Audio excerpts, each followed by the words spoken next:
Yeah. I think it's fair to go ahead and move on to the new effect, Smolder. All right, Smolder. This affects OP. Please nerf. Hot fix tomorrow. All right, so let's go ahead and break it down. So this effect is consistent across all of the Smolder items. Uh, Normal attacks apply a debuff that deal true damage every second based on the enemy's current health. So, I sorry, this is for a couple of items. So let's just talk about glove. I am Dylan. I have this item. I auto attack you once and stand there. You're going to take 2% of your current HP every second for 4 seconds. So you might say, oh, that's 8% of my current HP. That's not quite how it works, but I mean, that's kind of the simple math of saying that's, let's just say that's how it's going to work. This stacks up to 4 times. So let's just say 8%, times 4 is going to be 32% of your current health from 4 auto attacks. Pretty big part of And this is true damage. I mean, it's not quite exactly. That's not really how math is going to work of current health. It'll probably be, I don't know, about 24% true damage from like a full health character, because this is current, not max. That's insane. That's so much fucking damage from an item effect. Like, if I had the option between like Enad or this effect, I'd taking this effect every time. The only exception is maybe the spear, because that spear had like 33 Enad. It was a lot of Enad on a fucking weapon, so. I think this is what people pivot into when they play late game Dylan, because I know that with Dylan, like, she's strong. She's strong early at tree fights. If you ever faced a Dylan at tree fights, and then from there, you don't really like, most of her matchups are like coin toss. Really? Because I think Dylan's taking first tree now every time, with Lennox losing the Gluttony. That's true as well. I think. So we were talking earlier about how we watched the Leon get nerfed in order to curb his burst damage, and his fighting at tree is really frustrating for us. And now he has an item where he can get burst damage off of autoing. And his ult is an execute based on missing HP, not current. Yeah, that's true too. So this is a really strong Leon weapon as well. I can only imagine. Like, So, okay, so yeah. what other glove users do we have? We have what? We have Hunwoo. I don't think Hunwoo hurts as much with this one, but Dylan and Leon, I think those are the 2 main ones that will really hurt with. All right, and then there was so there's glove. There is Levitine, which is the 2-handed sword. Yugi got pre-nerfed for this. Other 2-handed sword users, we got Jackie, we got Fiora, and we've got Alex. What do you guys think? Fiora sounds scary with it, and Alex seems like... Fiora can, by the way, just real quick, sorry to cut you off. Fiora uses Levitine and Blazing Lance. She can use either of these, and they both have the same effect. So we can talk about Fiora in both instances. Stat-wise, technically Blazing Lance is going to be better for her, but Levitine scales better. 2-handed sword auto attacks scale better than spear auto attacks late game. I just think the effect Smolder on Fiora sounds gross because of her obviously her auto attack reset. Yep, and it's the same thing with Dylan with her passive. She gets 2 auto attacks after casting the spell. Seeing her snowball as well, she's just gonna be a pain all the way around. And then sorry, I totally just stumbled there. Leon has an execute, and Dylan has an execute. People don't think about it. Dylan's ult actually does more damage based on enemies missing health. Fiora does not have an execute. I actually don't. It really depends on the Fiora build, because I think Fiora's gonna have a hard time killing someone if she doesn't have her normal crit builds.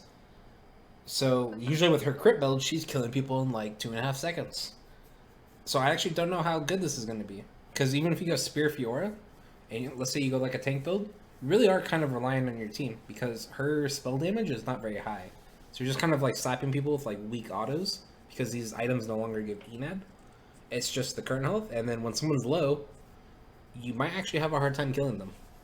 But the thing is, she does have the advantage of being able to get those stacks quickly too, though. This will stacks quickly, but again, like I said, like I don't know. Like Leon has an execute, Dylan has an execute, Yuki has a ton of damage. I mean, his ult does max % true damage, or does true damage based on max health. So I mean, you can kind of consider it an execute to an extent. Fiora doesn't necessarily have the ability to kill someone after doing percent current health as much as those other characters.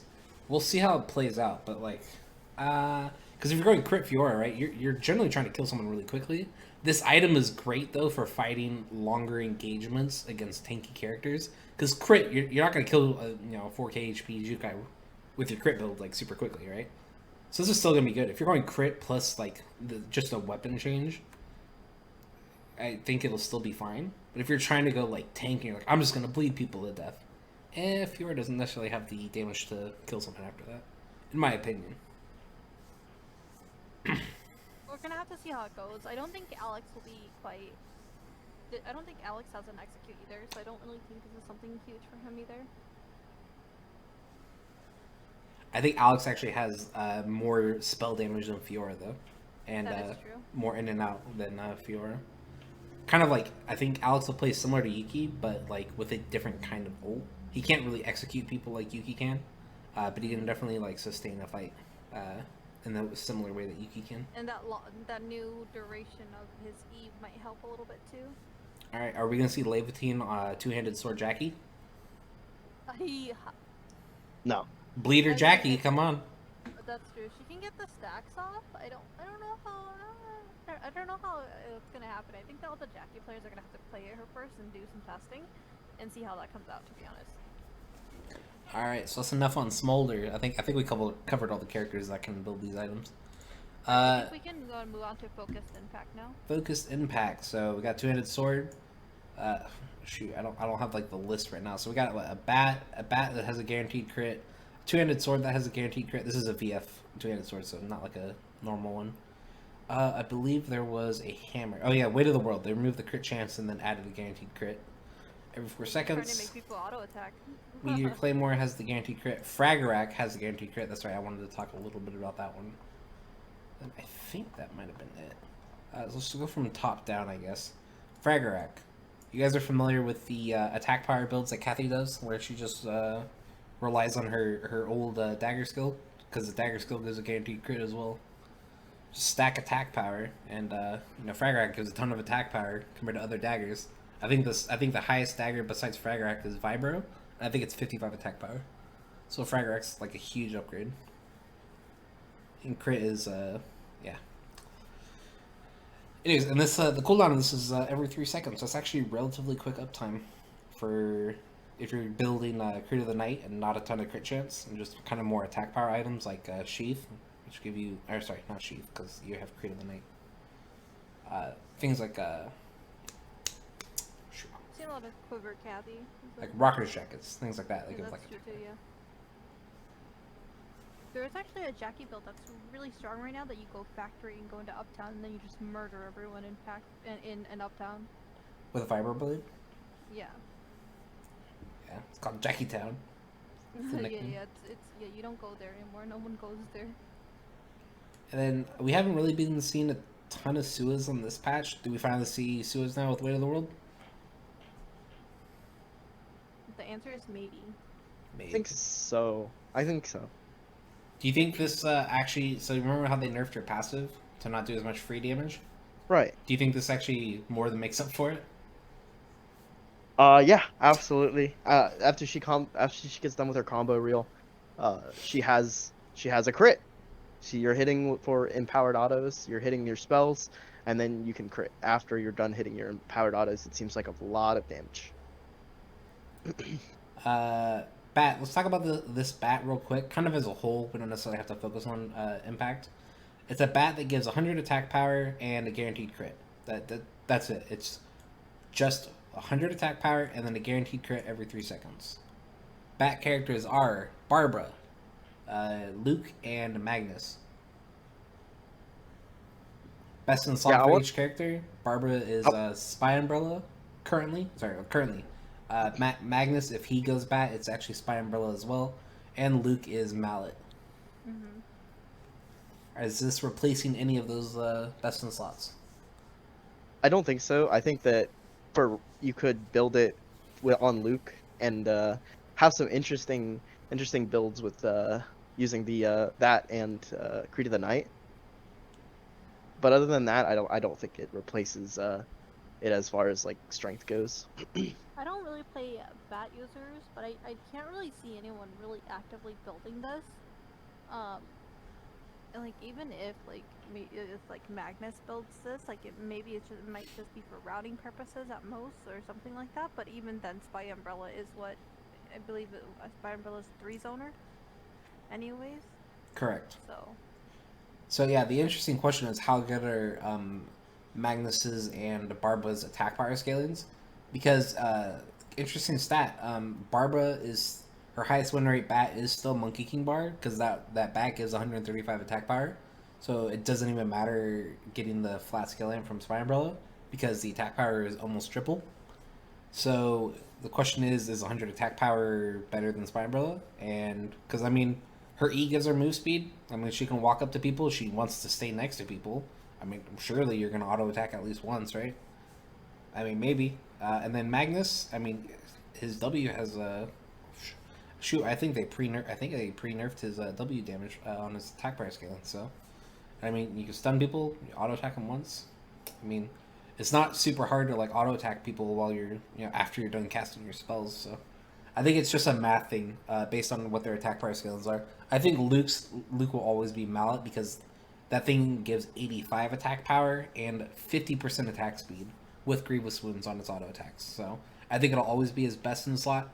I do think that maybe maybe this could promote a fun playstyle because before Spy Umbrella got nerfed because of Barbara, there was actually a really cute playstyle with Luke for skill amp. It promoted a different kind of playstyle of in and out, rather than just going in, smashing your face into them, and stat checking to see who wins the fight. So I mean, this could promote like a cute playstyle with Luke for like the guaranteed crit every 3 seconds if you're going in and out. But we'll see. I don't think it'll be his best in the slot. I think the spellcasters, it just comes down to what their attack power skillings are. right, I know that Magic Haru was going magic stick on Luke for a bit. Yeah, that bat gives 25% lifesteal, by the way. It gives a ton of lifesteal. It's actually 30% right now. Oh, shoot. Okay, I'm completely wrong. Yeah, 30% life steal and 30% skill app, plus 1 vision range, and 59 attack power. Alright, and then Meteor Claymore, I'm just going to say when I play Fiora, I don't touch. I totally am just going around looking for it right now, but yeah, I don't touch Rapier on Fiora. I haven't in a while. Not in squads, at least. So I have no comment on Meteor Claymore. I know you need a Meteor, and then you need like a flower, cards, and I think iron ore plus a needle. Yeah, it takes a lot. It takes a lot. You don't see any Meteor Claymore Adela in the future? But God no. Yeah, but listen to this though. It gives somebody attack power, cooldown reduction of 12%, and it has the focus impact now on this coming patch. So the next normal attack deals crit strike. So yeah, but it no longer gives crit chance and no longer gives crit damage. Like Fiora generally attacks really quickly. I'm assuming your W can crit. I don't see why it wouldn't. So, and yeah, I don't know. Losing crit damage on a rapier always feels bad. I feel like Meteor Claymore is the upgrade from whatever the Chiaras who build crit go into. Voltacleto? Right, yeah. Voltacleto gives so much attack speed though. It helps you get your passive stacked up. Right, I guess I get that too. I guess it's just whether you want the cooldown reduction or not though. And of course, remember that crit strike too though. That's going to be coming up with the focus impact though. If you're going Chiara, crit Chiara. And then Dainsleaf is a 2-handed sword. It's a VF blood sample, and then it's like steel sword plus. Sure, I'm forgetting. Maybe lighter. I don't really remember. I can double check for you here 1 second. I think maybe it might just be rusty sword, steel, and then VF. Is there anything else you need for it? For Dainsleaf, let me double check them here. It is iron, so scrap metal hammer, rusty sword, and VF. Oh, so it's not steel, it's iron sheet. Okay. But anyways, yeah. So the VF sword, I believe it's just shy of 80 attack power, or maybe it's like 83 or 80 now. 83 for attack power. Okay, and then so yeah, that sword now has the guaranteed crit. It's every 4 seconds though instead of every 3, so not quite as high uptime as the dagger. Definitely looking like a Yuki item. You get, probably not a Fiora item. Potentially Jackie. I see it more on Jackie than I do on Fiora, I would imagine. Just 25% lifesteal. Yeah. So does I think. Oh, I guess Monohoshi's only gives like 20% or something.